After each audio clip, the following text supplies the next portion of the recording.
Bonsoir à tous, nous sommes le mardi 9 juillet. Au sommaire ce soir, la vie chère avec le constat dressé par l'autorité de la concurrence. Les prix des produits alimentaires sont 38% plus chers en Martinique que dans l'Hexagone. L'autorité qui recommande par ailleurs de développer le commerce en ligne. La signature hier à Paris du plan de convergence entre l'État et la CTM, un plan qui vise à rattraper le retard de la Martinique. Près de 2 milliards d'euros seront débloqués pour financer des projets structurants. La cérémonie de remise des bourses Alizé, c'était hier soir au Palais des Congrès de Madiana. 13 bacheliers ont reçu des bourses allant de 1 000 euros à 30 000 euros pour la grande gagnante que vous voyez là. Le cyclisme avec le choc des grimpeurs, 4e étape aujourd'hui du Tour de Martinique, Trinité-Bakouba, en passant par la route de la Trace. Une lutte sans merci et une victoire à l'arrivée du coureur de la pédale pilotine, Edwin Becerra. On le savait déjà, les écarts de prix sont importants entre les départements d'outre-mer et l'Hexagone, un constat confirmé par l'autorité de la concurrence avec des chiffres qui varient du simple au double selon les régions. Les prix sont par exemple plus élevés de 19% à Mayotte et de 38% en Martinique. Chez nous, les produits les plus chers concernent l'alimentation et l'entretien ménager. Alors pourquoi de tels écarts? Les explications de Dominique Legros, Patrick Guiteau et Olivier Nicolas-Duclos. Cette consommatrice restera près de 10 minutes à scruter les barquettes de viande de bœuf, non pas pour choisir la plus belle pièce, mais pour des raisons économiques. À 3 côtes, à griller, c'est 5 euros pour un. Une seule viande, pour moi c'est cher, je ne sais pas. On ne va pas rester à manger, alors on est obligé de prendre. Et dans tous les super et hypermarchés de l'île, le constat est identique. Les produits sont vendus plus de 30% plus cher qu'en métropole. Même en promotion, ils restent toujours plus onéreux. Et il n'y a pas grand chance que cela change, disent les pros, sauf si les paramètres de distribution sont modifiés. Je pense que les taxes, l'octroi de mer, qui est le principal vecteur de marge, fait que voilà, aujourd'hui c'est compliqué d'avoir un prix métropole. Il y a l'acheminement de la marchandise et le traitement de la marchandise. Effectivement, on a un petit décalage. Arriver à avoir un prix métropole, on tend à le faire. Maintenant, ça reste compliqué. En plus des taxes, les prix sont calculés en fonction du circuit des produits. Avant d'arriver dans le magasin, les étapes sont nombreuses et très coûteuses. Seuls les magasins discount parviennent à proposer des prix un peu plus bas. Et pour y arriver, la stratégie consiste à sauter des étapes. C'est ainsi que cet entrepôt qui ouvre ses portes dans une semaine a dû procéder pour casser les prix sur environ 600 marques et près de 4000 références. Il promet de réduire les écarts de 50%. On a fait 3 métiers, le grossiste importateur, ce que d'autres appellent la centrale d'achat, en même temps la plateforme logistique et en même temps le point de vente et le magasin. En regroupant les 3, on a réduit considérablement des coûts de fonctionnement. Le magasin est de qualité, mais il est le plus léger possible, le plus simple possible, et on peut descendre les prix. Et nous avons donc créé, nous, en Martinique, avec mes équipes de Guadeloupe et de Guyane, un nouveau concept. L'enquête de l'INSEE parue en 2016 révèle que l'écart de prix est surtout marqué sur les produits alimentaires. Et certains éléments laissent supposer que dans quelques années, cet écart de 38% augmentera de 10%. La consommation des Martiniquais tend à devenir la même que la consommation des Français de l'Hexagone.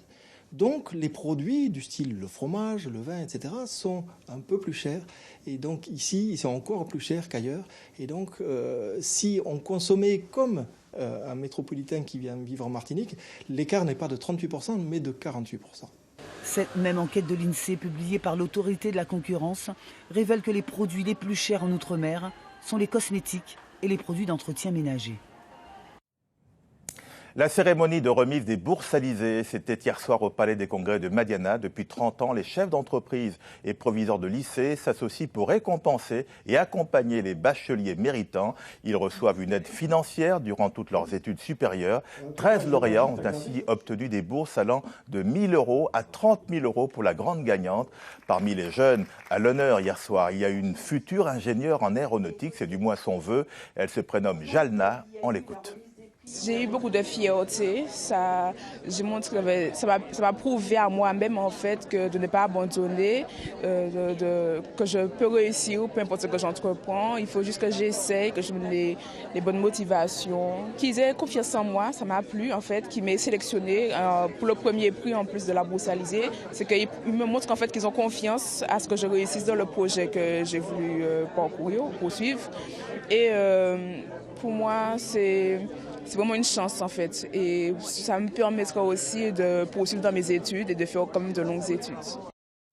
La grande gagnante des bourses Alizée se prénomme Katie. C'est une passionnée de cosmétiques qui se destine à une carrière d'ingénieur chimiste avec pour objectif de créer une gamme de produits de beauté à base de fruits locaux. Aurélie Troy l'a rencontrée. Katie Velayudon n'en revient toujours pas. Cette bourse, 30 000 € répartis sur 5 ans, va métamorphoser sa vie étudiante. Une récompense pour un parcours exemplaire. Si c'est une bosseuse, on essaie de la faire se détendre, mais elle bosse. Je sais pas, on n'a pas besoin d'être derrière elle. Là, je vais ajouter la bicarbonate de soude. Chez elle, cette bosseuse se détend en jouant l'apprentie chimiste. Là, elle confectionne son déodorant. Pour cela, Katie choisit les meilleurs ingrédients et teste sans cesse de nouvelles formules. On peut faire plusieurs tests, plusieurs différentes quantités. C'est amusant en fait de tester à chaque fois, d'écrire les remarques et de faire mieux la prochaine fois. Et c'est certainement cela la recette de son succès. La recherche de l'excellence et le goût d'apprendre. Une passion devenue une vocation professionnelle. Katie veut devenir ingénieure chimiste en cosmétologie. J'ai fait mes recherches, quelle école choisir, quel parcours faire pour pouvoir faire un métier qui me plaît, c'est-à-dire créer des formules biologiques, à la fois respectueuses de l'environnement, mais également des clients et des producteurs. Maman ? Tu vas tester le mascara? Pourquoi pas? L'année prochaine, Katie Velayudon intégrera la fédération Gay-Lussac. Cette bourse lui permettra de voyager et de découvrir à travers le monde des entreprises qui fabriquent des cosmétiques biologiques. Je suis contente pour elle, voilà, parce que c'est un rêve qui se réalise, c'est une passion qui s'affirme, voilà. Donc c'est beaucoup de bonheur pour elle et beaucoup de bonheur pour ses parents aussi. Katie a bien un rêve, créer une marque de cosmétiques à base de fruits de la Martinique. Une détermination qu'elle met au service de son pays. Pour faire une pâte plus liquide. Ah si, c'est léger mais ça se voit. Emmanuel Macron et Édouard Philippe ont réuni hier à Paris les présidents de plusieurs collectivités des Outre-mer. Ils ont signé avec eux les fameux contrats de convergence et de transformation qui visent à réduire les écarts de développement avec l'Hexagone. Pour chaque territoire, l'État mobilisera 1,75 milliard d'euros afin de soutenir des projets structurants. Regardez. Des poignées de main, des sourires, des crépitements de flash, beaucoup d'élus, un Premier ministre et pas moins de 8 ministres pour accueillir le Président de la République avec bien entendu la ministre des Outre-mer, chez elle, dans ses jardins, rue Oudinot. Cette image, plus que n'importe quelle autre, c'est l'image de la cohésion. La cohésion d'une équipe, c'est le signe de la cohérence d'un engagement. Aujourd'hui, nous avons une feuille de route pour chaque territoire, une feuille de route conjointe autour de projets pour 4 années jusqu'en 2022. Le dialogue a démarré en septembre dernier dans chacun des territoires, entre les services de l'État et les services des collectivités appelés à signer ces contrats. Des objectifs à moyen terme ont été fixés dans les plans de convergence, puis les discussions ont porté sur les projets à soutenir.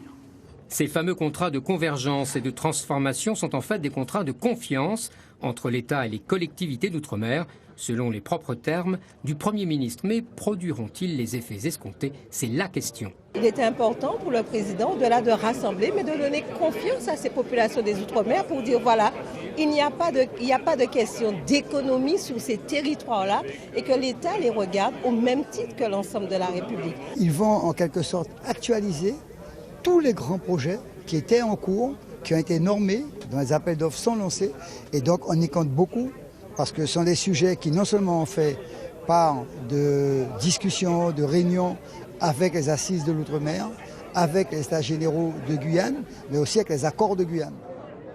Sur cette photo de famille, si les signataires Saint-Pierrais, Guadeloupéens, Martiniquais, Guyanais, Mahorais, Wallisiens et Futuniens paraissent de toute évidence satisfaits de tels engagements de la part de l'État, les Réunionnais sont eux plutôt en désaccord, voire en colère. Il n'empêche que pour le président Emmanuel Macron, qu'importe quelques dissonances, aujourd'hui ce fut bel et bien une journée historique pour les Outre-mer. C'est, je crois, la première fois dans l'histoire du ministère de l'Outre-mer qu'il y a le Premier ministre avec le président de la République, plusieurs ministres qui sont là, pour que, d'une part, ces contrats soient signés, mais qu'on acte ces 2 milliards 100 engagés pour les Outre-mer, un budget en plus de cela préservé, mais surtout une volonté de faire, de changer, comme je le disais, l'ambition internationale par cet archipel France et changer la vie de nos concitoyens. Et en attendant les futurs contrats signés avec la Nouvelle-Calédonie et la Polynésie française, Emmanuel Macron devrait s'envoler pour Mayotte et la Réunion en octobre prochain. Un plan de convergence critiqué par Serge Letchimy. Il dénonce un document creux et vide, fruit d'un arrangement entre l'État et la CTM dans une complicité où la lâcheté le dispute à la médiocrité. Le plan de convergence prévoit d'investir beaucoup d'argent dans des domaines aussi divers que la santé, le sport, la culture, le BTP ou la biodiversité. Des appels à projets seront lancés. Détail avec Christian Auguste Charlery et Franck Zozor. Désenclaver le territoire, c'est l'une des priorités de ce contrat de convergence et de transformation. Et à travers ce désenclavement, renaît de nouveau le projet d'un aérodrome à Basse-Pointe. Vous l'aurez compris, les projets sont aussi divers que variés, des projets qui devront être réalisés avant fin 2022. Au total, ce sont près de 474 millions d'euros que ce contrat mobilise. L'État versera un peu plus de 182 millions, la CTM plus de 268 millions et les EPCI 23 millions d'euros. 303 millions seront investis pour favoriser le bien-être et l'épanouissement de la population. Soins médicaux, prise en charge sociale, le sport et la culture. 207,7 millions d'euros seront investis dans des secteurs comme le tourisme, le BTP, la biodiversité avec des projets comme la modernisation des équipements de plaisance ou encore la création d'un lycée de la mer pour valoriser les métiers liés à ce qu'on appelle aujourd'hui l'économie bleue. Et enfin, près de 343 millions d'euros pour le très haut débit, le plan séisme et l'aménagement des bourgs. Avant la fin de l'année, des appels d'offres seront lancés pour une mise en œuvre de ces projets en 2020 et 2021. Ils devront voir le jour avant la fin de l'année 2022. La saison cyclonique avec la question des trous à cyclones. Généralement, dès les premières alertes, les plaisanciers s'abritent dans ces zones naturelles, mais elles sont souvent encombrées par des épaves et par des bateaux qui mouillent toute l'année dans ces refuges. Le défi pour les services de l'État est de rendre ces trous à cyclones à nouveau disponibles en cas de besoin réel. L'exemple au marin avec Stéphanie Octavia et Eddie Belrose. La magnifique baie du Marin et ses nombreuses épaves qui polluent le paysage, parfois l'environnement, et surtout qui encombrent les trous à cyclones. C'est justement pour redonner à ces refuges leur vocation première que la préfecture et la direction de la mer ont lancé il y a 2 ans une vaste opération. Elle avait commencé par un recensement. Près de 350 navires encombraient les trous à cyclones, 25 épaves, 60 navires abandonnés. Premier constat, les journées d'information à destination des plaisanciers ont déjà porté leurs fruits. Aujourd'hui, si on avait besoin d'utiliser des trous à cyclones, puisque nous sommes en période cyclonique, on aurait de la place pour accueillir un certain nombre de bateaux. Même si on a encore quelques bateaux qui sont stationnés, ça reste marginal. Donc aujourd'hui, on peut dire, et bien sûr les services de contrôle vont continuer à faire leurs opérations de sensibilisation, voire s'il le faut à un moment donné, de verbalisation. Car depuis le 18 juillet 2018, un arrêté préfectoral interdit le mouillage dans les trous à cyclones, sauf en cas d'alerte cyclonique. Pour protéger les mangroves, le Conservatoire du littoral a aussi lancé une opération nettoyage, qui consiste à enlever les navires abandonnés, les épaves. Un premier marché de 240 000 € concerne 10 bateaux, dont 3 ont déjà été traités. Un second marché de 440 000 € concernera une trentaine de navires. Des manœuvres délicates pour tous les intervenants. les renflouer ne suffira pas de parachute ou de pompage? Nous, on est société de remorquage et d'assistance. Donc nous, on a l'habitude, c'est notre métier, plus sur la partie maritime. Et on a fait appel aux partenaires locaux pour la partie déconstruction avec Métaldom, qui a les installations nécessaires pour la déconstruction et la prise en charge du navire. Et surtout aussi pour le suivi des déchets. Pour l'instant, les plaisanciers qui se sont déplacés ont été orientés vers des zones autorisées. Un projet plus durable de zones de mouillage et d'équipements légers est en cours d'étude par l'ADEAL et la direction de la mer. Le cyclisme maintenant, avec une bataille féroce remportée par un coureur véloce. Edwin Becerra s'est imposé aujourd'hui dans la 4e étape du Tour de Martinique, une étape montagneuse qui a conduit des coureurs de Trinité à Macouba en passant par la route de la Trace. Autant dire que les mollets ont souffert plus que les vélos. Le résumé de la course avec Christophe Arnera. Encore de la bonne humeur sur la ligne de départ à Trinité ce matin, malgré les incidents de la veille. Ils sont encore 94 en lice pour cette 4e étape, longue de 102 km jusqu'à Macouba. Au passage de Colson en direction de la route de la Trace, 3 hommes peuvent prétendre au maillot jaune de leader, en l'absence de Clément Davy. Yulan Sylvestre avec son maillot à pois, Quentin Manuel-Rachid avec le maillot blanc et Edwin Becerra avec le maillot orange. Mais patatras, après la descente de Colson, brutale chute de Quentin Manuel-Rachid qui ne peut poursuivre la course dans l'immédiat. C'est alors que s'engage une lutte pour le maillot jaune dans l'ascension du quartier Font-Marie-Rennes vers le Morne Rouge entre Yulan Sylvestre et Edwin Becerra. En direction du sommet de l'Aileron, le Vénézuélien de la pédale pilotine s'échappe du groupe de tête. Yulan Sylvestre est lâché, il ne peut réagir. Après 102 km d'effort, comme l'an dernier, Edwin Becerra remporte la 4e étape à Macouba en 2 h 40 minutes et 44 secondes et décroche le maillot jaune avec 1 minute 05 d'avance sur Sodek Eustache et Thierry Rago 2e et 3e et surtout Yulan Sylvestre 7e qui voit la tunique jaune s'éloigner.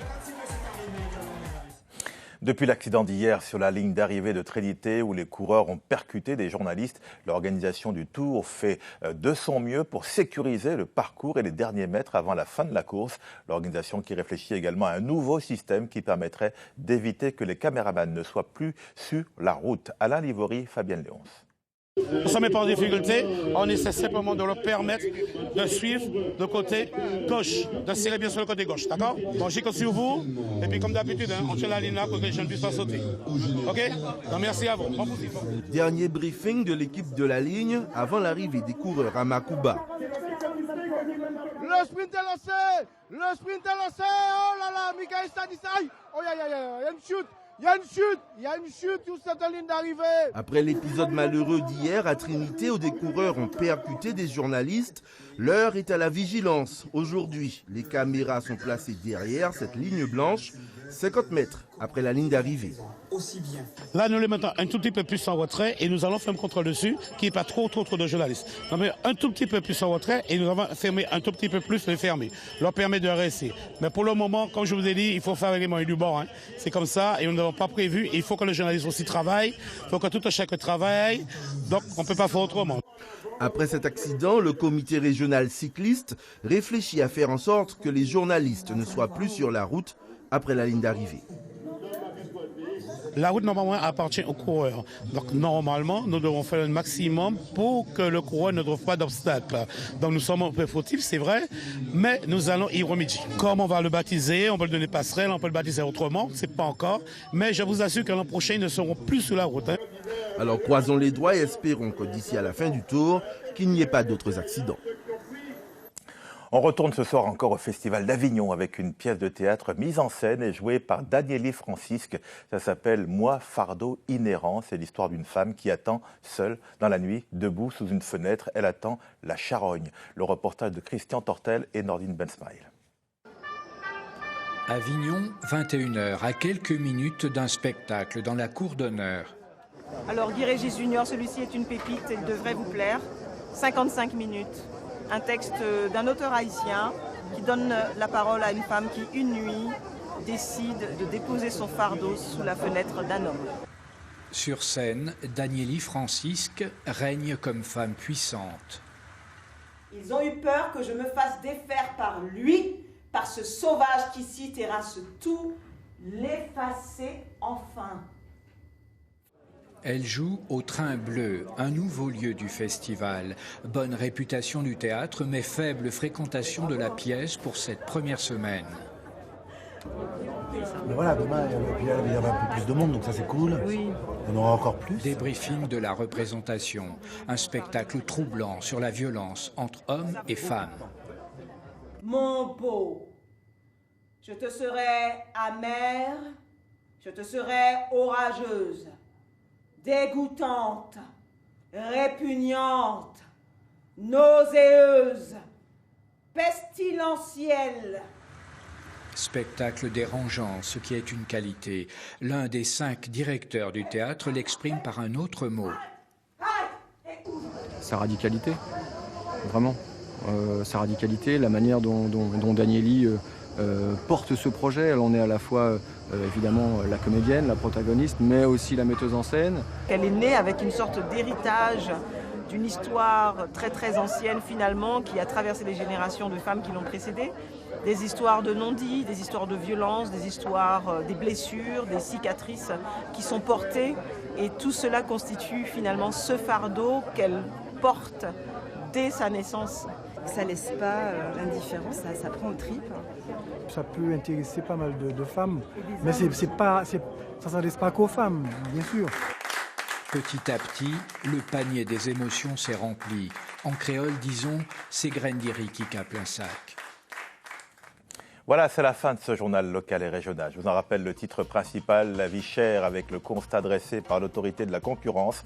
Les prix des produits alimentaires sont 38% plus élevés en Martinique que dans l'Hexagone. L'autorité qui recommande par ailleurs de développer le commerce en ligne. Dans un instant, l'actualité nationale et internationale. À tout de suite.